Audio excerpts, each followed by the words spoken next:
Hi అండి, welcome to RR collection. నేను సుహాసిని. మీరందరూ బాగున్నారండి? నేను బాగున్నానండి.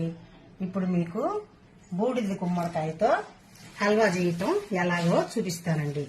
ఇది తింటే ఇది మా వారు చేసిన బూడిద గుమ్మడికాయ హల్వానే తినాలండి, అంత టేస్టీగా చేస్తారు. నేను చాలా రోజుల నుంచి అడుగుతా ఉన్నాను. మా పిల్లలు మేమందరం ఇక్కడ రెండో పాప ఇంట్లో ఉన్నాము, అందువల్ల ఇప్పుడు చేస్తానన్నారు. పెద్ద గుమ్మడికాయ తెప్పించాను. దీంతో ఎలా చేయాలో చూపిస్తానండి. నా పేరు భాస్కర్ రెడ్డి. చాలా రోజుల నుంచి మా మిసెస్ ఈ బూడిద గుమ్మడికాయ హల్వా చేయమని అడుగుతుంది. ఇక్కడ ప్రాబ్లం ఏంటంటే ఈ బూడిద గుమ్మడికాయ చిన్న క్వాంటిటీ చేస్తే లేత గుమ్మడికాయలు కొద్ది కొద్దిగా తెచ్చుకోవాల్సి వస్తుంది. కనీసం 4 kgs గుమ్మడికాయ గాని ఉంటే అది ముదురుగా ఉండాలి. అది ఈ విధంగా బూడిద బాగా పట్టి బాగా పెంకులాగా ఎక్కువ ముదురుగా ఉంటే ఆ టేస్టే వేరండి. అందువల్ల లేట్ చేస్తా వచ్చాను. ఈ రోజు బెంగళూరులో మా పిల్లలు, మా మనవాళ్లు, మనవరాళ్లు అందరూ ఉన్నారు కాబట్టి చేస్తాను అని చెప్పి ఒప్పుకున్నాను. గుమ్మడికాయ హల్వాకి ఒక చిన్న హిస్టరీ ఉందండి, చెప్తాను. మాది గూడూరు. మాకు నియర్ బై చెన్నై, అంటే ఇప్పుడు మెడ్రాసు అంటాం కదా, అది చెన్నై అంటారు ఇప్పుడు. నేను ఫ్రీక్వెంట్ గా పోతా వస్తా ఉండేవాడిని. ఒకసారి కాబూలి దానిమ్మలాడు బాగా దొరుకుతాయని అక్కడికి పోతే పక్కన అగర్వాల్ స్వీట్ స్టాల్ కనబడింది. నాకు అక్కడ లోపలికి వెళ్తాని బూడిద గుమ్మడికాయ హల్వా కనబడింది. నాకు భలే ఇష్టం అండి అది. దాన్ని తీసుకొచ్చుకొని నేను ఇంట్లో తింటా ఉంటే మా ఫాదర్ ఏందిరా తింటున్నావంటే ఇట్లాంటే అది నేను నేర్పిస్తాలేరా నీకు అంత బాగుంటే అని అన్నాడు. మాకు ఒక హోటల్ ఉంది గూడూరులో, పేరు వచ్చి హోటల్ భాస్కర్. మా ఫాదరు వంట మొత్తం ఆల్రౌండర్ అండి ఆయన ఈ బూడిద గుమ్మడికాయ ఎట్ట చేయాలా ఏంది దాని యొక్క ఇది అంతా ఆయన చెప్పాడు. మా బ్రదర్స్ ముగ్గురు హైయర్ స్టడీస్ చేసిన వాళ్ళను అందరినీ సానబెట్టాడు ఆయన హోటల్లో వంటల్లో. ఇప్పుడు ఏంటంటే ఈ బూడిద గుమ్మడికాయ హల్వా మీకు నచ్చితే ఇదంతా మీకు గాని బాగా ఇదిగా ఉంటే ఆ క్రెడిట్ మా ఫాదర్ చల్మారెడ్డికి పోతుందండి. ఇప్పుడు ఇది ఎలా చేయాలో స్టార్ట్ చేసి చూపిస్తాను. ఇప్పుడు ఈ బూడిద గుమ్మడికాయ ఎప్పుడు గాని ఒక 3-4 kgs పైన తెచ్చుకోవాలండి. పైన బాగా ఈయన తీసుకొనేసి మనం దీన్ని పీల్ చేసుకోవాలండి.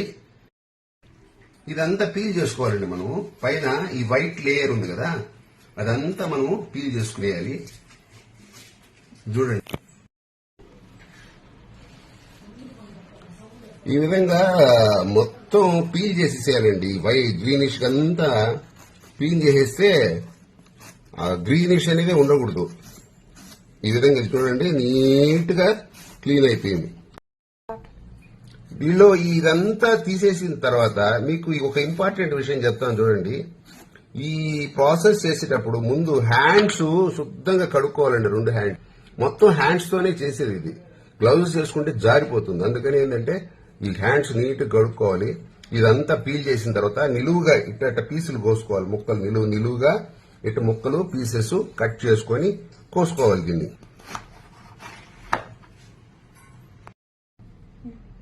ఈ పీసెస్ కోసేసిన తర్వాత ఈ లోపల మెత్తగా ఉండేదంతా రిమూవ్ చేసేయాలండి.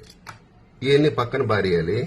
ఈ బూడిద గుమ్మడికాయని ఈ విధంగా కట్ చేసుకోవాలి. చూడండి, కట్ చేసుకో. ఎందుకంటే ఈ బూడిద గుమ్మడికాయని మనం అంతా తురుముకోవాలి. ఈ తురుముకునేది మీ ప్రతి వాళ్ళ ఇంట్లో ఉంటాయి కదా, వీళ్ళు సన్నం కొద్దిగా ఇవన్నీ ఉంటాయి. కానీ లావుగా ఎంత పెద్ద పొడవుగా వచ్చే ఇది ఒక్కటే మీరు ఆప్షన్ తీసుకొని దాంతో ఈ విధంగా తురుముకోవాలి. చూడండి, పొడవుగా ఎంతంత పొడవు వస్తుందో ఒక్కోటి. ఇది మెయిన్ ఇంపార్టెంట్ ఈ బూడిద గుమ్మడికాయ హల్వాలో. ఇదే మెయిన్. ప్రీతి అంట ఇది. ఈ ప్రీతి మిక్సీలో ఇదే విధంగా తురిమే ఆప్షన్ ఉంది. అది మా పాప దగ్గర వేయిస్తాను. వేయించి మీరు అది చూడండి ఎలా వస్తుందో. మీ దగ్గర ఇది ఉంటే చేయండి, లేదంటే తురుముకుంటే చాలు.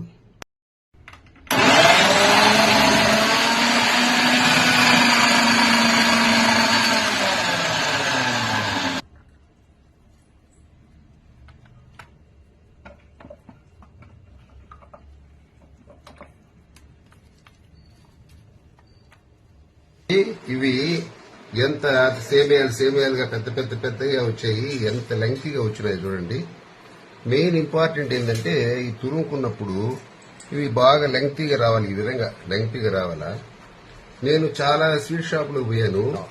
పోతే అక్కడ వాళ్ళు ఏంటంటే ముద్దలుగా ఇది అంత పేస్ట్ గా చేసి పెట్టారు బూడిద గుమ్మడికాయ. ఒక ఫంక్షన్ లో మా వాళ్ళ ఫంక్షన్ లో స్పెషల్ అని చెప్పి బూడిద గుమ్మడికాయ చేస్తావంటే బాగా చేస్తానన్నాడు.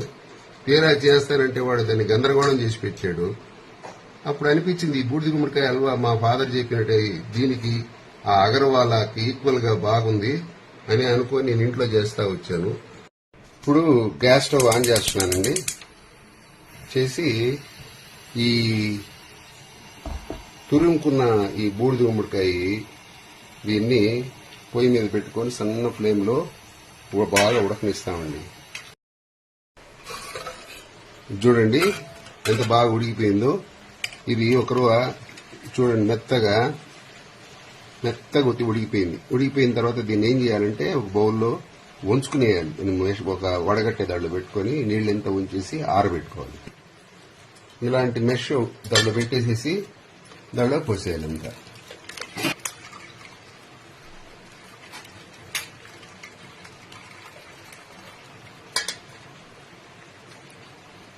ఇదంతా గుమ్మడికాయలో ఉండి వాటర్ అమ్మా. అది గుమ్మడికాయలో మనకు వాటర్ అంతా బయటకు వచ్చేస్తుంది.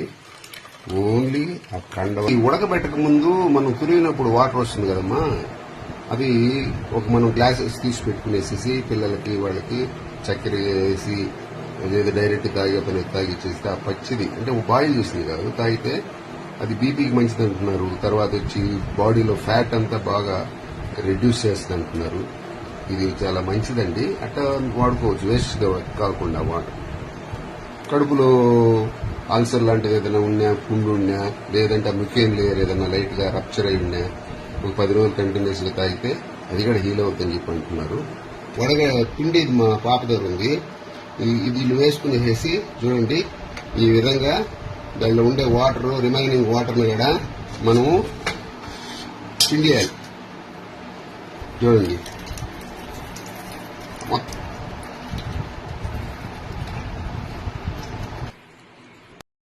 ఇదొచ్చి మనం బూడిద గుమ్మడికాయ ఉడకబెట్టుకొని పిండుకొని అంతా నీళ్లంతా తీసేసి మనం ఇది చేసుకునింది ఎంత వచ్చిందంటే 471 గ్రాము వచ్చిందండి. మనం ఎంత తెచ్చాము దగ్గర 4 కిలోల గుమ్మడికాయకి ఇది మిగిలిందండి.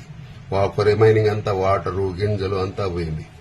దానికి సగంగా నేను 220 గ్రాములు కోవా తీసుకున్నాను. ఇది ఆవు పాలతో చేసిన కోవా అండి.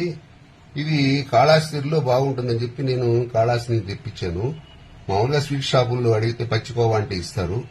తర్వాత ఒక 100 ml మిల్క్ తీసుకున్నాను. 1 కిలో 50 గ్రాములు చక్కెర తీసుకున్నాను. 200 గ్రాములు జీడిపప్పు తీసుకున్నాను. 100 గ్రాములు బాదం పప్పు తీసుకున్నాను. తర్వాత వచ్చి 50 గ్రాములు సారపప్పు, 25 గ్రాములు వచ్చి దోసపప్పు, 25 గ్రాములు వచ్చి పుచ్చపప్పు, 10 ఏలక్కాయలు తీసుకోవచ్చు. చక్కెర గడ్డ ఏంటంటే ఇప్పుడు 1.5 తీసుకున్నాను. ఇప్పుడు ఏదైనా తగ్గించుకోవాలనుకుంటే మీరు దానికి 1 తీసుకోవచ్చు. తర్వాత ఈ కోవాని ఏంటంటే ఈ పాలల్లో బాగా కలిపేసేసి దాన్ని మనం ఈ గుమ్మడికాయ హల్వా మనం వేయించేటప్పుడు కలుపుకోవాలి. ముందుగా మనం ఒక గిన్నె స్టవ్ మీద పెట్టేసేసి దానిలో ఒక గ్లాస్ వాటర్ పోసి చక్కెర దానిలో వేసేస్తే దాన్ని జీరా చేసుకోవాలండి. ఇప్పుడు గిన్నె పెట్టుకున్నానండి. ఈ చక్కెర అంతా దీనిలో పోసేస్తున్నాను. మామూలుగా చాలా మంది డైరెక్ట్ గా చక్కెర వేసేస్తారండి. కానీ మా ఫాదర్ చెప్పినట్టు ఆయన ఏంటంటే జీరా పట్టుకోవాలని చెప్పాడు. జీరా పట్టుకుంటే వచ్చే టేస్ట్ కి చక్కెర వేసేదానికి చాలా డిఫరెన్స్ ఉంటుంది. ఇది మనం జీరా అంటే మనం అరిసెల జీరా కాదు, తీగ జీరా అంటాము. అది మళ్ళీ చూపిస్తాను. ఈ లోపల ఏంటంటే చేసి ఇది వేడెక్కిన తర్వాత నెయ్యి పోస్తాను.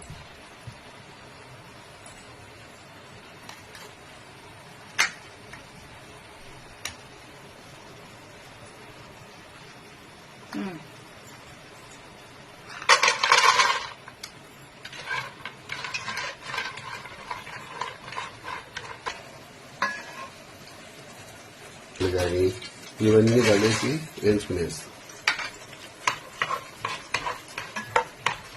ఈ పప్పులు మీ ఆప్షన్ అండి. నేను ఇంట్లో మా పిల్లలు ఎక్కువ మంది ఉన్నారు. అందువల్ల నేను ఒకటి 50 గ్రామ్స్ 25 గ్రామ్స్ అటు తీసుకున్నాను. మీ అనుకూలతను బట్టి తీసుకోండి. అది మీ ఎన్ని మనం వాడితే అంత టేస్ట్ వస్తుంది మనకు.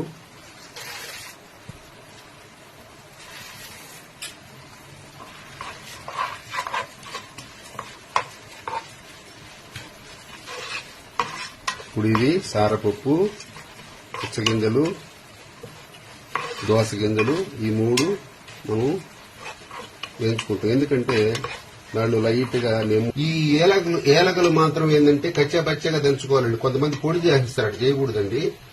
దాన్ని లోపల గింజలు నలిగితే చాలు. దాన్ని ఆ విధంగా చేసి పక్కన పెట్టుకోవాలి. ఇది చూడండి, ఇది తీగ భాగం వచ్చేసింది. దీన్ని తీగ భాగం అంటారు.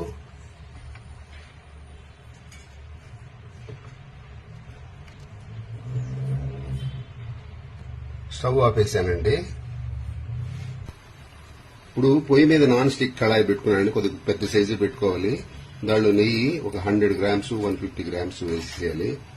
దీనిలో మనం ఆ గుమ్మడికాయ తురుము అంతా వేసుకొని దాన్ని బ్రౌన్ కలర్ వచ్చేదాకా సన్న సెగలో ఫ్రై చేయాలండి. పొడిగా దానిలో వేయాలండి.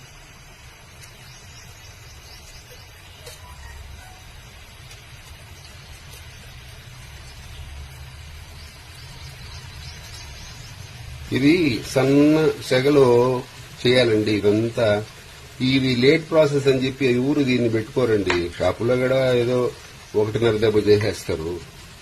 ఈ వంటలన్నీ మా ఫాదర్ నేర్పించానని చెప్పాను కదా.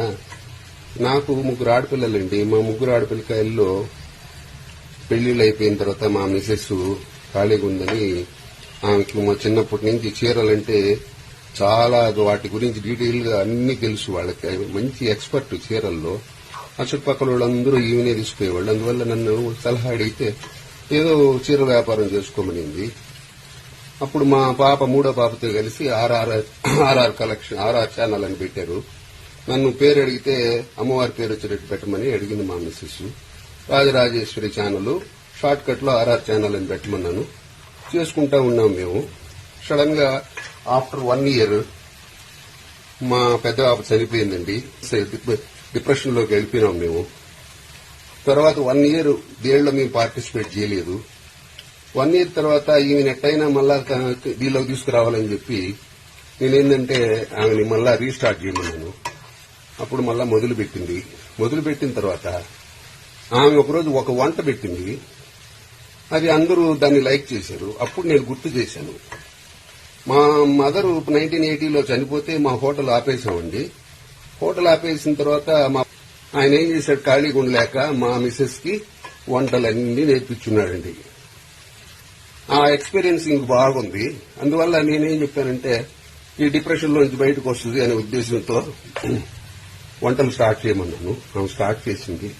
ఏదో అవన్నీ మా ఫాదర్ నేర్పించిన వంటలు, అది అన్ని హోటల్ వంటలు. కాబట్టి ఈ రోజుల్లో ఈ పాతకాలం వంటలు చాలా మంది లైక్ చేస్తున్నారు. అందువల్ల ఈ గుమ్మడికాయల వగడ చాలా రోజుల నుంచి అడగతా వచ్చింది. ఇప్పుడు బెంగళూరుకు వచ్చాం కాబట్టి ఇక్కడ ఫ్రీగా ఉన్నాం కాబట్టి సరే చేస్తామని చెప్పి చేస్తున్నాను. ఇది ఒకరు లాంగ్ ప్రాసెస్ అండి. ఇది ఈ గుమ్మడికాయ హల్వా ఈ విధంగా చూడండి. ఇది ఎట్టొస్తుందో తీగలుగా సేమ్ ఎలాగ వస్తా ఉంది. ఇది ఈ గుమ్మడికాయలు గాను బాగా చేసి పెట్టుకుంటే ఒక 15-20 రోజుల దాకా ఎక్కడికి పోదండి, బాగుంటుంది. కాకపోతే అంతా నెయ్యిలో వేచేయాలి. ఇది బ్రౌన్ కలర్ వచ్చింది, గోల్డెన్ బ్రౌన్ కలర్ చూడండి. స్మెల్ కూడా ఎంత బాగుంటుందంటే అది బాగా లైట్ గా ఫ్రై అయిన తర్వాత స్మెల్ కూడా బాగుంటుంది. ఇప్పుడు ఏంటంటే మనము ఈ పాలల్లో కలిపాం కదా కోవా, అది తిల్లో పోసేయాలండి.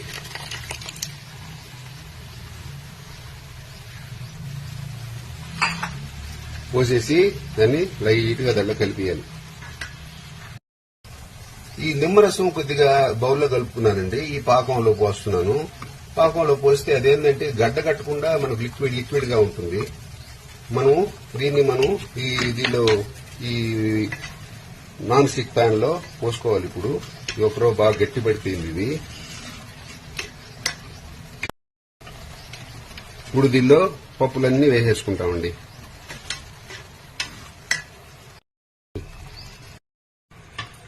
ఇప్పుడు మనం జీరా కాసుకున్నాం కదండి, జీరా దీనిలో పోసేస్తాం.